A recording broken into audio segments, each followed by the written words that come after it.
بسم الله الرحمن الرحيم ياسين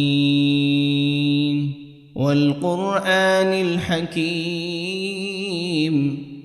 إنك لمن المرسلين على صراط مستقيم تنزيل العزيز الرحيم لتنذر قوما ما أنذر آباؤهم فهم غافلون لقد حق القول على أكثرهم فهم لا يؤمنون إنا جعلنا في أعناقهم أغلالا فهي إلى الأذقان فهم مقمحون وجعلنا من بين أيديهم سدا ومن خلفهم سدا فأغشيناهم فهم لا يبصرون وسواء عليهم أأنذرتهم أم لم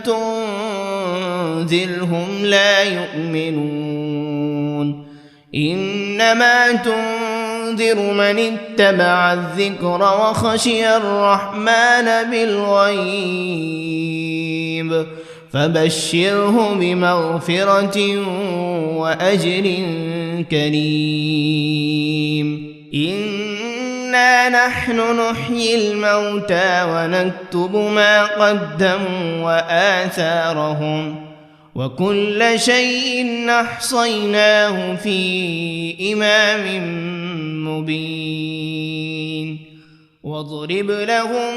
مثلا أصحاب القرية إذ جاءها المرسلون إذ أرسلنا إليهم 2 فكذبوهما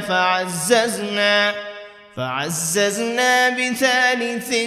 فقالوا إنا إليكم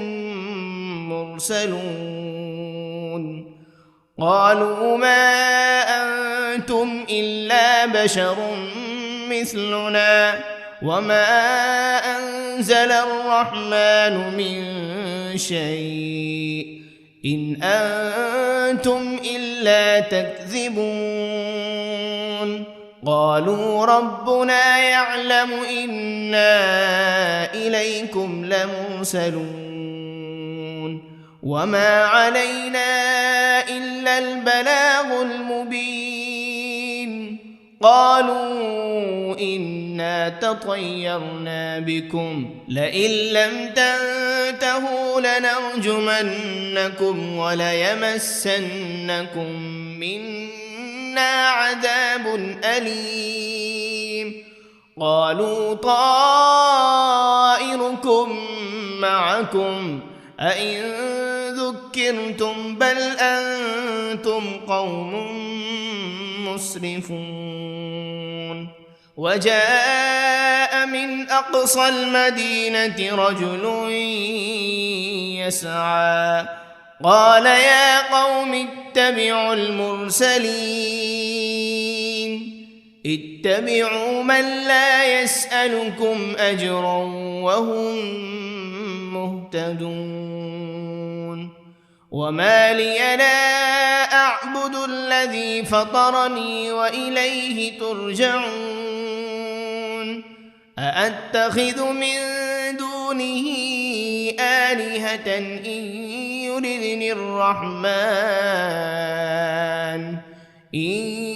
يردني الرحمن بضر لا تغن عني شفاعتهم شيئا ولا ينقذون إني إذا لفي ضلال مبين إني آمنت بربكم فاسمعون قيل ادخل الجنة لأغوينه قال يا ليت قومي يعلمون بما غفر لي ربي وجعلني من المكرمين وما أنزلنا على قومه من بعده من جند من السماء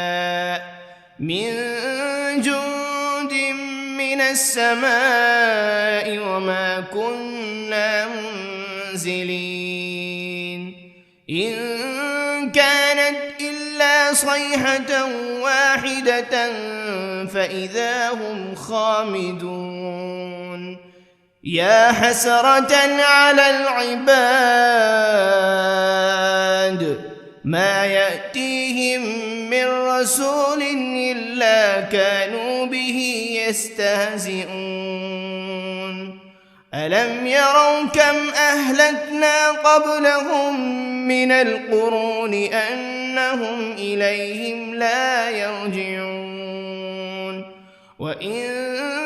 كل لما جميع لدينا محضرون وآية لهم الأرض الميتة أحييناها وأخرجنا منها حبا فمنه يأكلون وجعلنا فيها جنات من نخيل وأعناب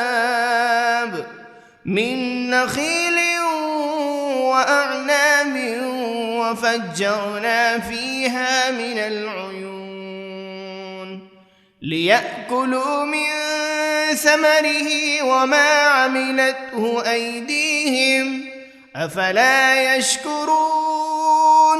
سبحان الذي خلق الأزواج كلها مما تنبت الأرض ومن أنفسهم ومما لا يعلمون وآية لهم الليل نسلخ منه النهار فإذا هم مظلمون والشمس تجري لمستقر لها ذلك تقدير العزيز العليم والقمر قدرناه منازل حتى عاد كالعرجون القديم لا الشمس ينبغي لها أن تدرك القمر ولا الليل سابق النهار وكل في فلك يسبحون وآية لهم أنا حملنا ذريتهم في الفلك المشحون وخلقنا لهم من مثله ما يركبون وإن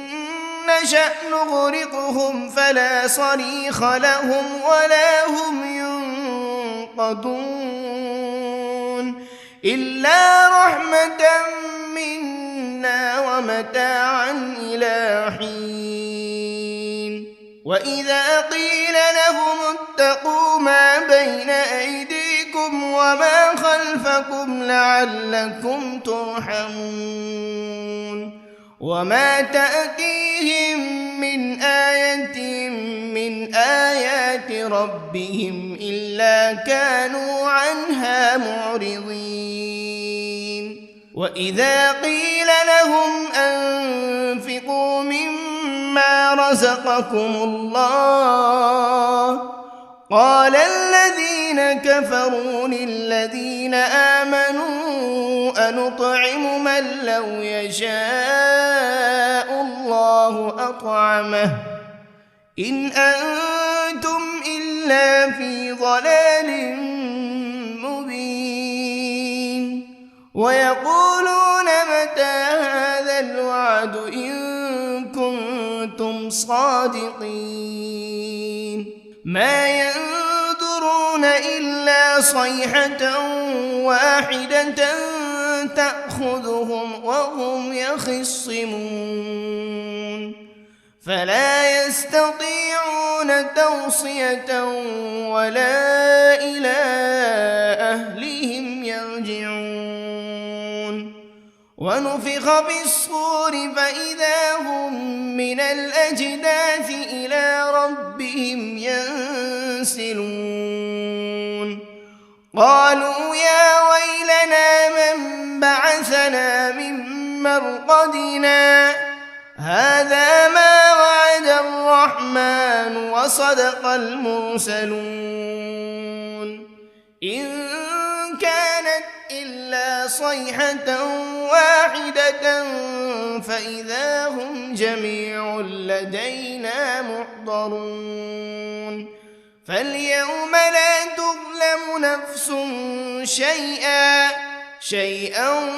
ولا تجزون إلا ما كنتم تعملون إن أصحاب الجنة اليوم في شغل فاكهون هم وأزواجهم في ظلال على الأرائك متكئون لهم فيها فاكهة ولهم ما يدعون سلام قولا من رب رحيم وامتازوا اليوم أيها المجرمون ألم عهد إليكم يا بني آدم ألا تعبدوا الشيطان إنه لكم عدو مبين وأن اعبدوني هذا صراط مستقيم ولقد أضل منكم جبلا كثيرا أفلم تكونوا تعقلون هذه جهنم التي كنتم توعدون اصلوها اليوم بما كنتم تكفرون اليوم نختم على أفواههم وتكلمنا أيديهم وتشهد أرجلهم بما كانوا يكسبون ولو نشاء لطمسنا على أعينهم فاستبقوا الصراط فأنى يبصرون ولو نشاء لمسخناهم على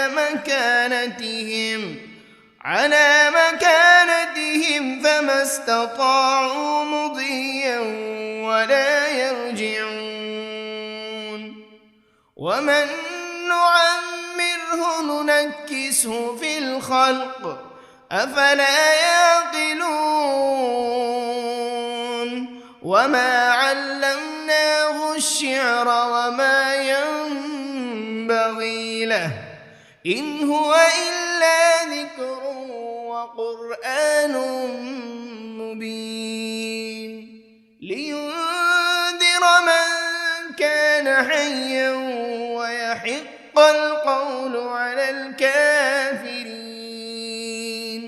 أولم يروا أنا خلقنا لهم مما عملت أيدينا أنعاما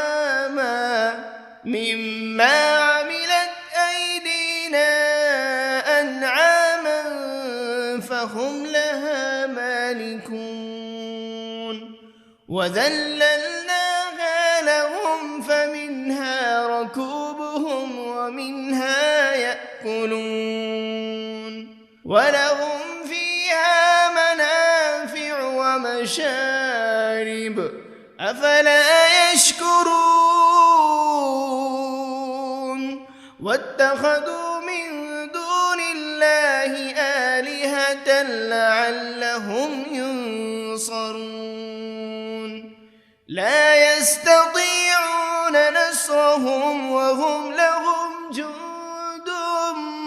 محضرون فلا يحزنك قولهم إنا نعلم ما يسرون وما يعلنون أولم ير الإنسان أنا خلقناه من نطفة فإذا هو خصيم مبين وضرب لنا مثلا ونسي خلقه قال من يحيي العظام وهي رميم قل يحييها الذي أنشأها أول مرة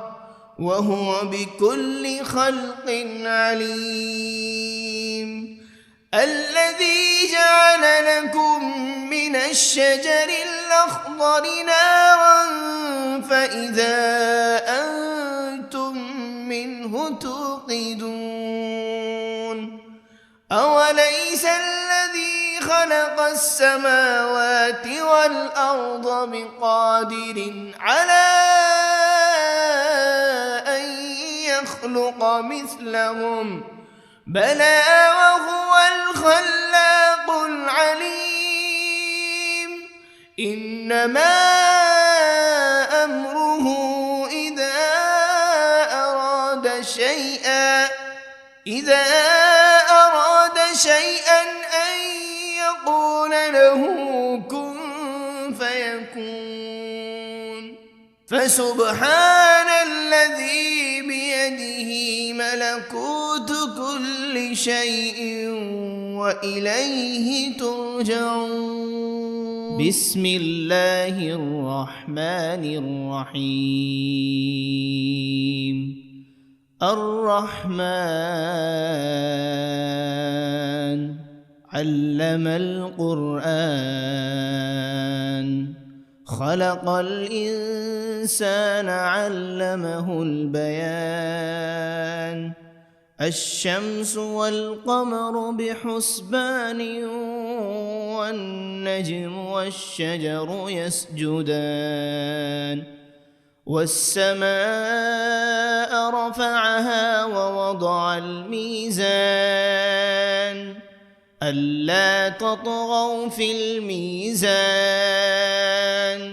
وأقيموا الوزن بالقسط ولا تخسروا الميزان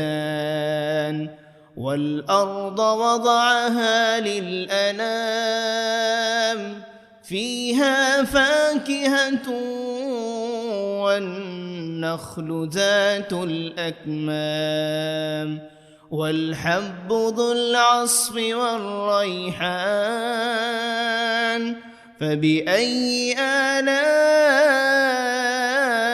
ربكما تكذبان خلق الإنسان من صلصال كالفخار وخلق الجان من مارج من نار فبأي آلاء ربكما تكذبان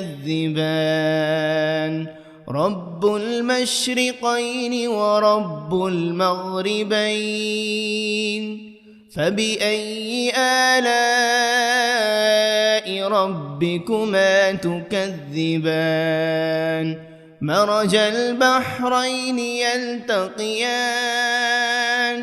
بينهما برزخ لا يبغيان فبأي آلاء ربكما تكذبان يخرج منهما اللؤلؤ والمرجان فبأي آلاء ربكما تكذبان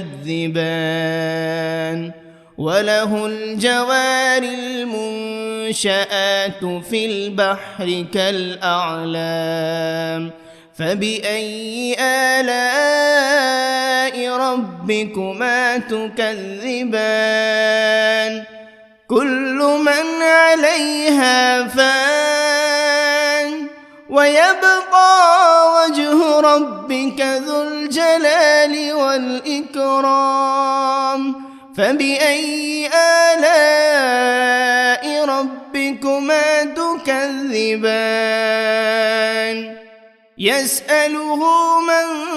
في السماوات والأرض كل يوم هو في شأن فبأي آلاء ربكما تكذبان سنفرغ لكم أيها الثقلان فبأي آلاء ربكما تكذبان يا معشر الجن والإنس إن استطعتم أن تنفذوا من أقطار السماوات والأرض فانفذوا لا تنفذون إلا بسلطان فبأي آلاء ربكما تكذبان يرسل عليكما شواذ من نار ولا تنتصران فبأي آلاء ربكما تكذبان فإذا انشقت السماء فكانت وردة كالدهان فبأي آلاء ربكما تكذبان فيومئذ لا يسأل عن ذنبه إنس ولا جان فبأي آلاء ربكما تكذبان يعرف المجرمون بسيماهم فيؤخذ بالنواصي والأقدام فبأي آلاء ربكما تكذبان هذه جهنم التي يكذب بها المجرمون يطوفون بينها وبين حميم آن فبأي آلاء ربكما تكذبان ولمن خاف مقام ربه جنتان فبأي آلاء ربكما تكذبان ذواتا أفنان فبأي آلاء ربكما تكذبان فيهما عينان تجريان فبأي آلاء ربكما تكذبان فيهما من كل فاكهة زوجان فبأي آلاء ربكما تكذبان متكئين على فرش بطائنها من استبرق وجنى الجنتين دان فبأي آلاء ربكما ربكما تكذبان فيهن قاصرات الطرف لم يطمثهن إنس قبلهم ولا جان فبأي آلاء ربكما تكذبان كأنهن الياقوت والمرجان فبأي آلاء ربكما تكذبان هل جزاء الإحسان إلا الإحسان فبأي آلاء ربكما تكذبان ومن دونهما جنتان فبأي آلاء ربكما تكذبان مدهامتان فبأي آلاء ربكما تكذبان فيهما عينان نضاختان فبأي آلاء ربكما تكذبان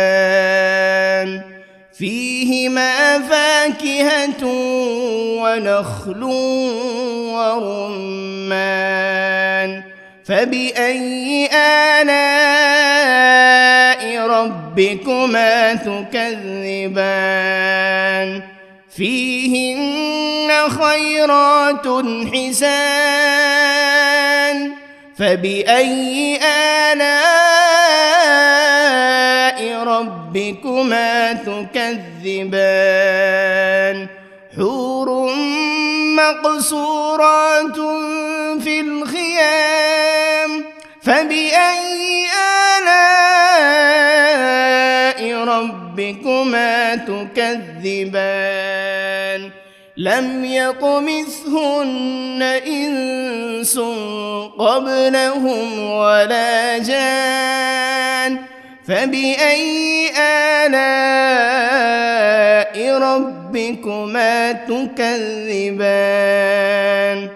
متكئين على رفرف خضر وعبقري حسان فبأي آلاء ربكما تكذبان تبارك اسم ربك ذي الجلال والإكرام بسم الله الرحمن الرحيم ياسين والقرآن الحكيم إنك لمن المرسلين على صراط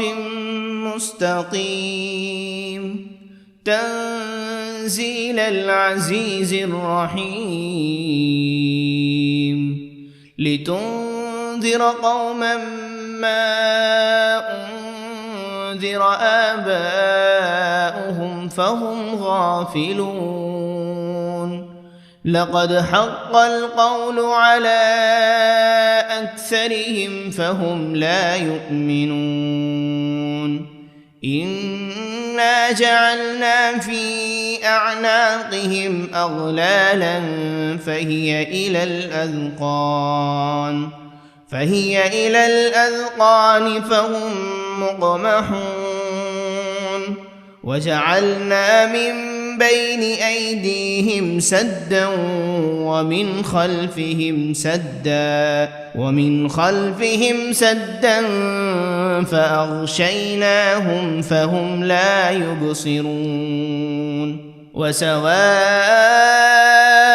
عليهم أأنذرتهم أم لم تنذرهم لا يؤمنون إنما تنذر تنذر من اتبع الذكر وخشي الرحمن بالغيب فبشره بمغفرة وأجر كريم إنا نحن نحيي الموتى ونكتب ما قدموا وآثارهم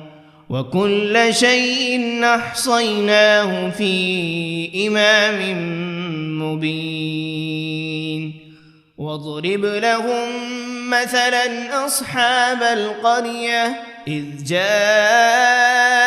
المرسلون إذ أرسلنا إليهم 2 فكذبوهما فعززنا بثالث فقالوا إنا إليكم مرسلون قالوا ما أنتم إلا بشر مثلنا وما أنزل الرحمن من شيء إن أنتم إلا تكذبون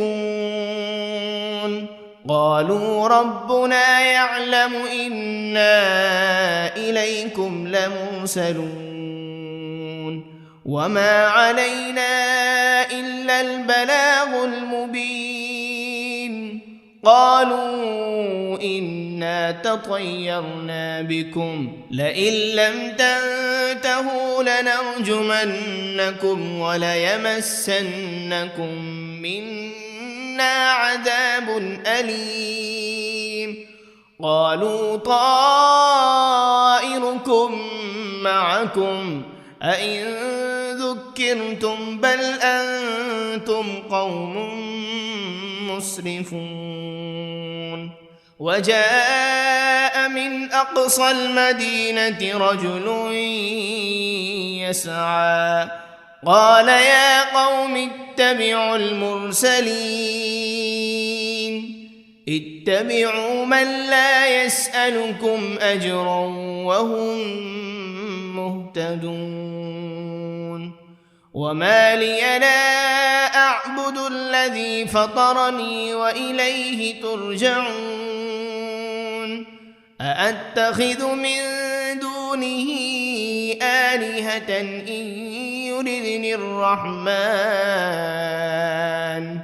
إن يردني الرحمن بضر لا تغن عني شفاعتهم شيئا ولا ينقذون إني إذا لفي ضلال مبين إني آمنت بربكم فاسمعون قيل ادخل الجنة قال يا ليت قومي يعلمون بما غفر لي ربي وجعلني من المكرمين وما أنزلنا على قومه من بعده من جند من السماء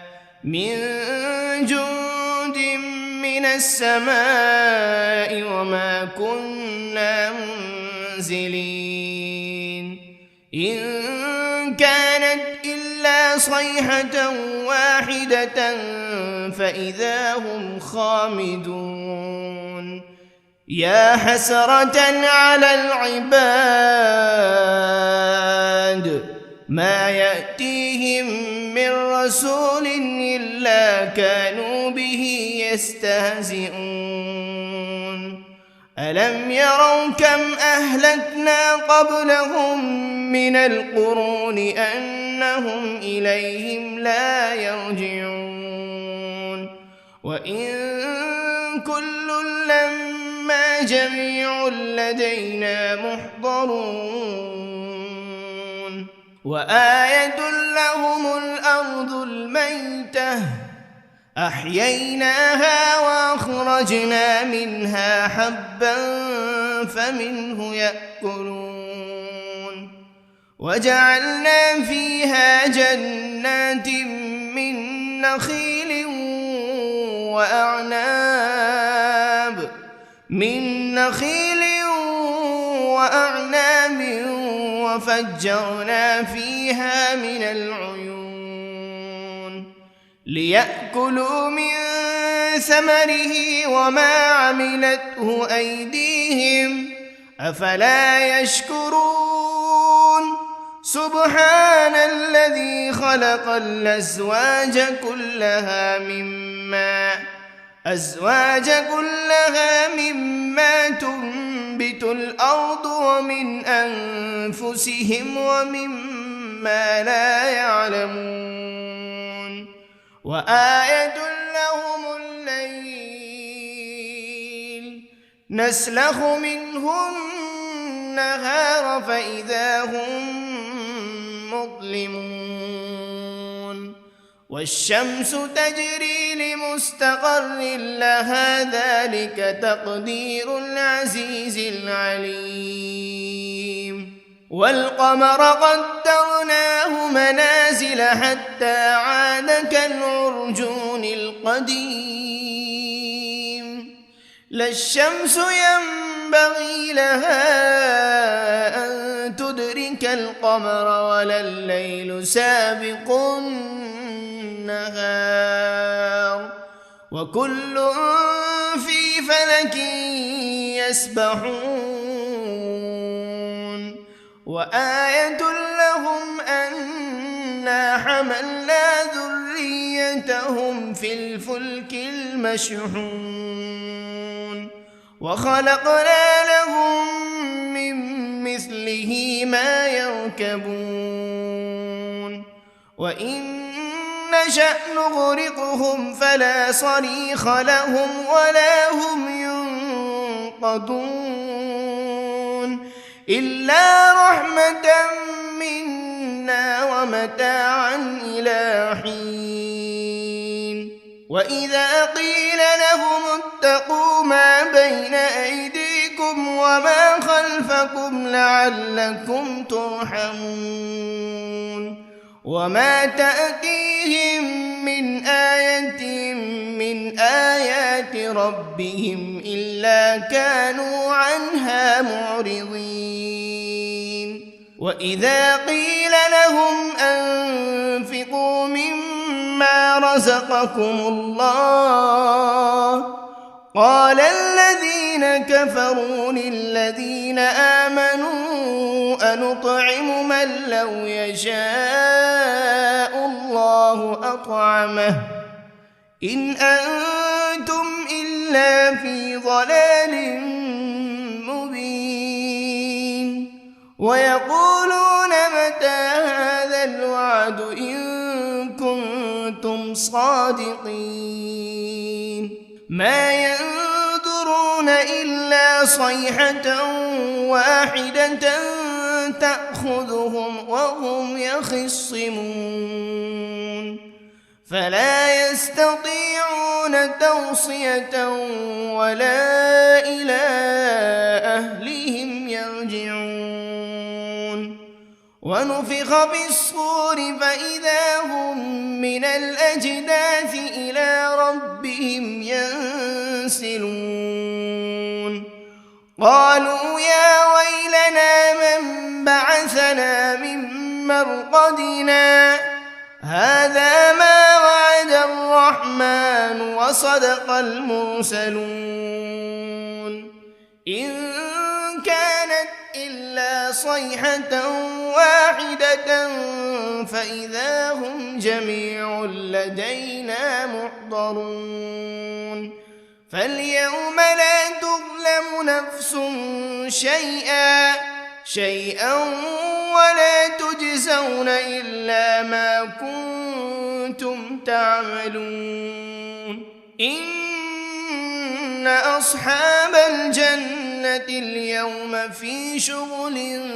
فاكهون هم وأزواجهم في ظلال على الأرائك متكئون لهم فيها فاكهة ولهم ما يدعون سلام قولا من رب رحيم وامتازوا اليوم أيها المجرمون ألم عهد إليكم يا بني آدم ألا تعبدوا الشيطان إنه لكم عدو مبين وأن اعبدوني هذا صراط مستقيم ولقد أضل منكم جبلا كثيرا أفلم تكونوا تعقلون هذه جهنم التي كنتم توعدون اصلوها اليوم بما كنتم تكفرون اليوم نختم على أفواههم وتكلمنا أيديهم وتشهد أرجلهم بما كانوا يكسبون ولو نشاء لطمسنا على أعينهم فاستبقوا الصراط فأنى يبصرون ولو نشاء لمسخناهم على مكانتهم فما استطاعوا مضيا ولا يرجعون ومن نعمره ننكسه في الخلق أفلا يعقلون وما علمناه الشعر وما ينبغي له إن هو إلا ذكر وقرآن مبين لينذر من كان حيا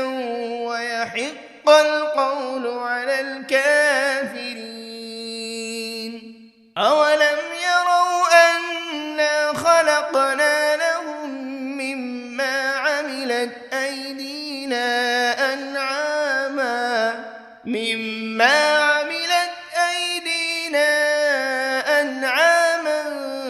فهم لها مالكون وذللناها لهم فمنها ركوبهم ومنها يأكلون ولهم فيها منافع ومشارب أفلا يشكرون واتخذوا من دون الله آلهة لعلهم ينصرون لا يستطيعون نصرهم وهم لهم جند محضرون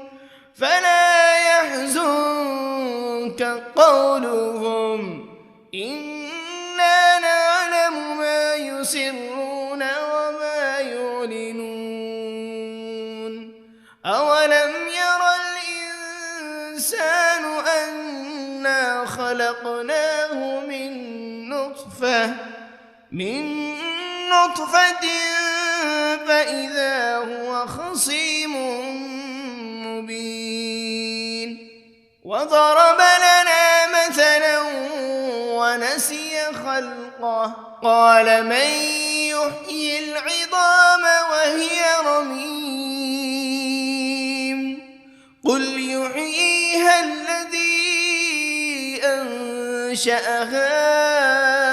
أول مرة وهو بكل خلق عليم